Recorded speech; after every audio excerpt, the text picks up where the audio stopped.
We think we understand human nature, but self-deception blinds us, and that causes suffering, conflict, and disillusionment in our lives.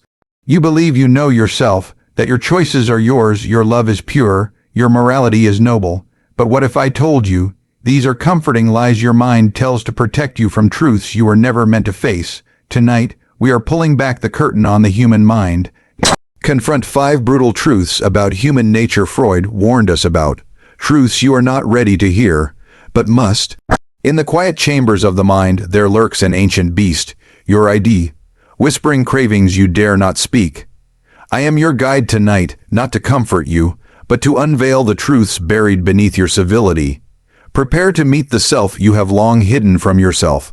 You believe you are awake, but what if I told you that most of what you do is nothing more than sleepwalking through the corridors of your own mind? You like to think your choices are deliberate, that your will is a sovereign force, untouched by shadows. But beneath the thin surface of your consciousness lies a restless ocean, the unconscious. And it is this hidden realm that steers the ship while you stand proudly at the wheel, thinking you are in control. Freud warned us, the unconscious is not silent, it is merely subtle. It speaks in impulses, slips of the tongue, flashes of desire, and sudden waves of fear that seem to come from nowhere. You think you chose that job because it aligned with your values. You think you fell in love because you saw virtue in their smile. But how often do you stop to ask, who planted those values, who shaped the image of love you carry like a relic? Inside your chest, these are not purely your ideas. They are echoes of childhood, fragments of old wounds and half-buried memories that now masquerade as your personality. The unconscious does not ask for permission. It writes the script before you even arrive on the stage. You may believe you are deciding in this moment, but what if the decision was made long ago, deep within the labyrinth of your earliest experiences, and you are only now discovering the path it already set? Consider the compulsions you hide from others, the habits you can't explain, the emotions that ambush you without warning. You tell yourself they are random, but the unconscious is meticulous. It records everything, every rejection, every praise, every small trauma you tried to forget. These fragments cluster together, forming secret desires and quiet fears that push you towards some things and away from others long before you ever think to rationalize them. This is why you sabotage relationships you claim to want. This is why you procrastinate on the very goals you say define your life. Because while your conscious mind whispers ambition, your unconscious whispers caution, or revenge, or longing for something you don't dare name, and the unconscious always whispers louder, even if you pretend not to hear it. The most unsettling truth is this: your sense of self, the I you cling to so tightly, might be nothing more than a narrator explaining actions it never truly chose. You justify what you do, but justification is not authorship.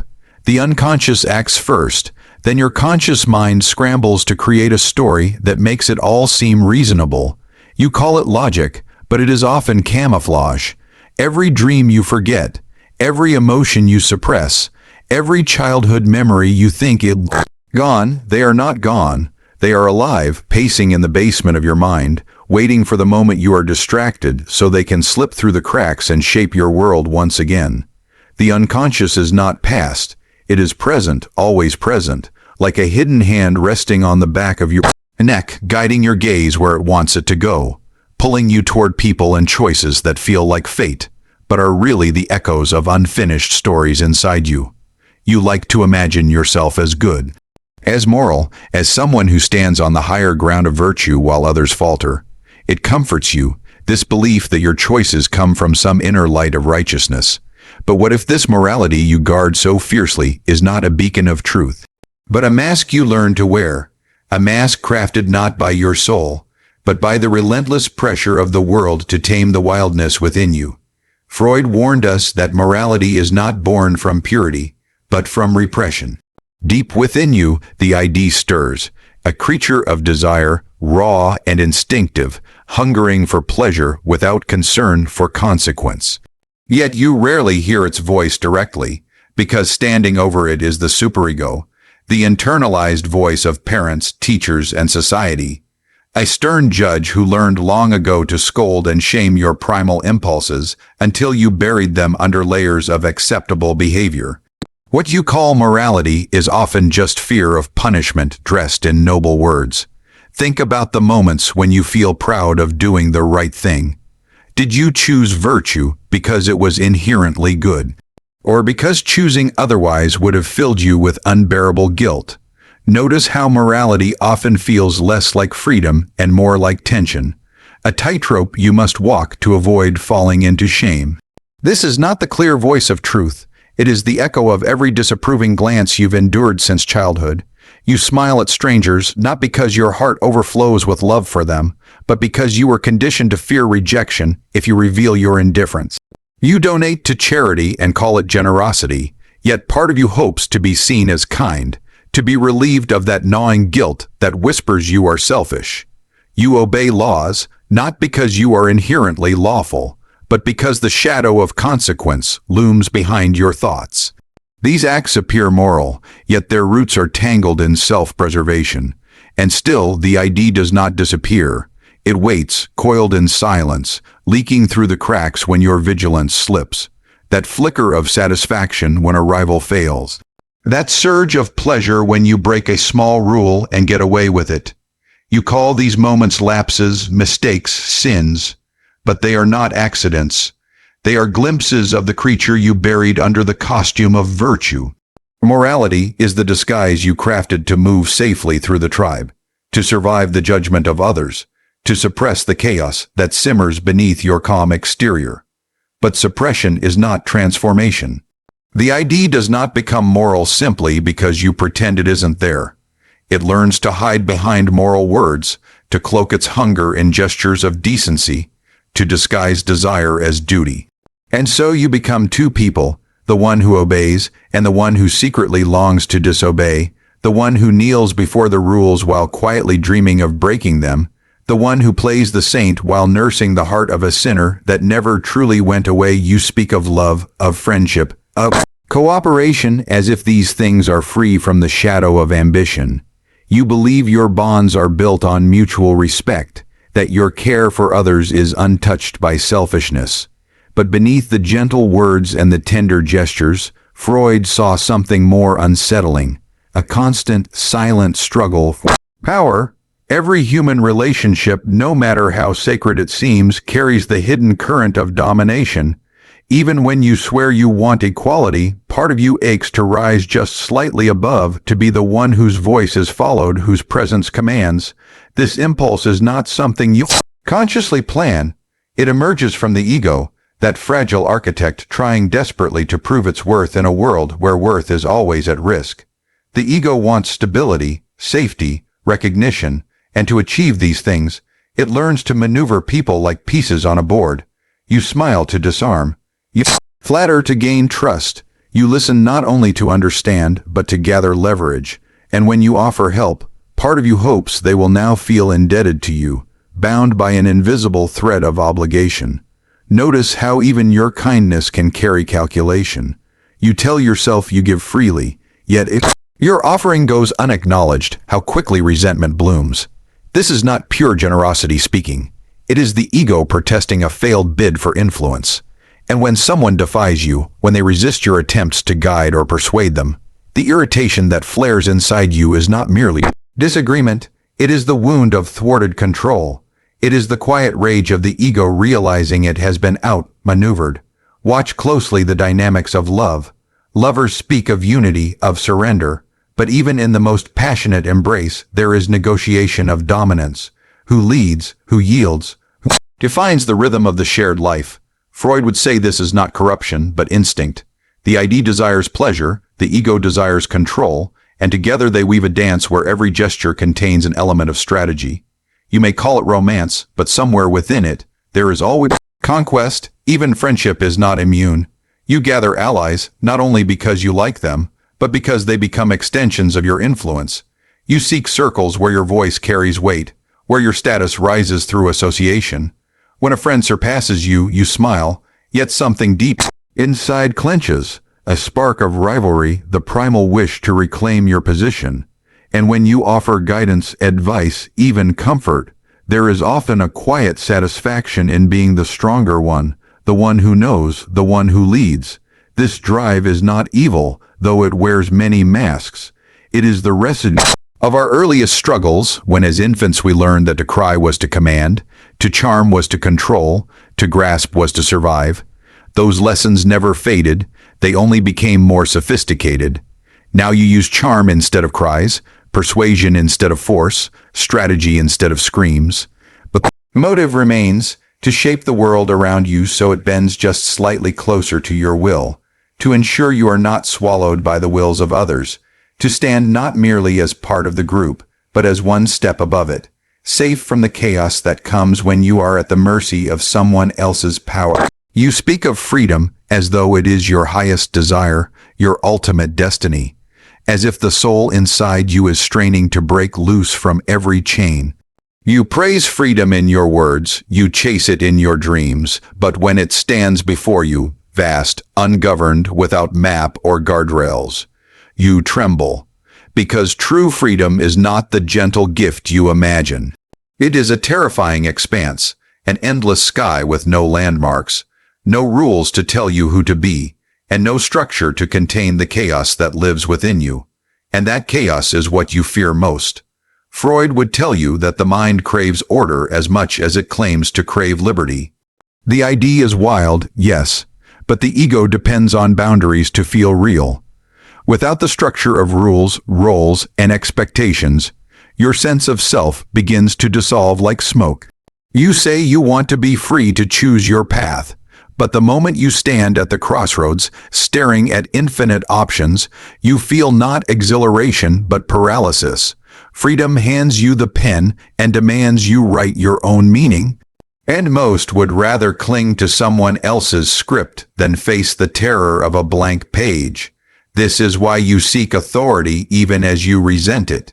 You obey laws, follow traditions, conform to social rituals not only out of duty, but because they protect you from the vertigo of boundless choice. Structure spares you from the burden of inventing yourself from nothing. When you belong to something larger, family, religion, nation, you do not have to ask, moment by moment, who you are or what you should do. You inherit the answers, and with them comes relief. Yet deep down, you sense the trade you've made. Every rule that shelters you also confines you. Every label you wear spares you from uncertainty, but it also cages the parts of you that long to grow beyond it. This is the paradox. You say you want to be free, yet the moment freedom stretches its hands toward you, you flinch back into the safety of your chains. You romanticize rebellion, but you secretly crave the comfort of being told what to do, where to stand, how to live. It quiets the noise in your head. It soothes the anxiety of being responsible for everything you become. Even your ambitions often hide from this truth. You chase success, not to escape structure, but to rise high enough that you may choose which structure will contain you. You think this is liberation, but it is merely changing cages. True freedom would strip away the cage entirely, and with it, every excuse, every external command, every boundary that spares you from confronting your own inner chaos. That chaos is what Freud saw as the raw material of the psyche, the swirling mass of instinct and desire that your superego has spent your whole life trying to discipline. And when nothing stands over you, when no one tells you who you must be, that chaos surges up like a flood, and you are left alone to shape it or be drowned by it, you move through the world as though you are one being, whole and unified, a single mind guiding a single body with purpose. But Freud would whisper that this is the grandest illusion of all. You are not one. You are a battleground. Inside you, three forces clash endlessly: the primal ID, the vigilant superego, and the fragile ego caught trembling between them. Every thought you think, every emotion you feel, every decision you make is born from this invisible war raging beneath your calm exterior. The idea is ancient, older than language, older than reason. It is hunger without patience, desire without conscience, the animal still howling in the depths of your mind. It does not care for what is right or wise or safe. It only wants pleasure, release, satisfaction. Now, the idea does not think, it demands, and its voice is raw and relentless. It does not ask if your craving will ruin you. It only asks why you are still resisting it. Opposite it stands the superego, cold and severe, a tower of rules built from voices that raised you, parents, teachers, culture, morality, all fused into a single relentless judge. It watches every impulse like a warden watching a prisoner, ready to punish you with guilt the moment you step out of line. It does not care if you are happy, it only cares if you are good, if you obey, if you suppress every dangerous spark before it grows into flame. And when you fail, as you inevitably do, the superego tightens its grip, whispering that you are unworthy, undeserving, weak. Between these two tyrants, the ego struggles to keep the peace. It is the negotiator, the diplomat, the weary soldier standing in the no man's land of your mind. It tries to satisfy the ID without angering the superego, to indulge just enough to survive without drowning in guilt. Every choice you call rational is really the ego bargaining for a fragile truce. But no truce lasts long. The ID grows restless, the superego grows harsher, and the ego strains, cracks, splinters under the pressure. This is why you feel torn when temptation calls, why your heart races while your thoughts scold you, why you say one thing and do another, why you wake at night replaying the day's mistakes. You are not fickle, you are divided. Every desire you feel carries its own punishment, and every duty you fulfill carries its own resentment. The ID wants to live, the superego wants to restrain, and the ego just wants to survive their war long enough to make it through the day. Even your moments of calm are not peace but ceasefire, fragile and temporary. The moment one side weakens, the other surges forward. The ID whispers indulgence, the superego snarls shame, and the ego scrambles to hold the pieces together, building the illusion of a singular self from the fragments of conflict. You smile, you speak, you plan your future as though you are whole. But beneath your composure, the battle never stops, and every step you take is chosen not by one voice, but by the shifting balance of three forces locked in eternal war within you. Now you have seen it. The hidden machinery behind your smile, the ancient forces pulling the strings beneath your skin. You have glimpsed the unconscious whispering your choices, the fragile mask of morality shielding your instincts, the secret struggle for power woven through your tenderness, the terror of freedom that keeps you chained to comfort, and the endless war of ID, ego, and superego tearing silently. Within you, you thought you were the author of your life, yet so often you have been the character, acting out old scripts written by fear, desire, guilt, and longing.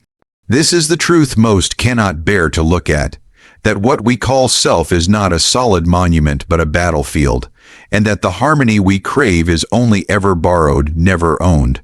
But awareness is not defeat. To see the forces that shape you is to take the first step toward shaping them. The mind cannot be conquered, only understood. And in understanding, you loosen the invisible chains that have bound you since the beginning. These truths are not meant to comfort you. They are meant to awaken you, because only the one who dares to face the darkness within can hope to walk through it, and finally choose their own path.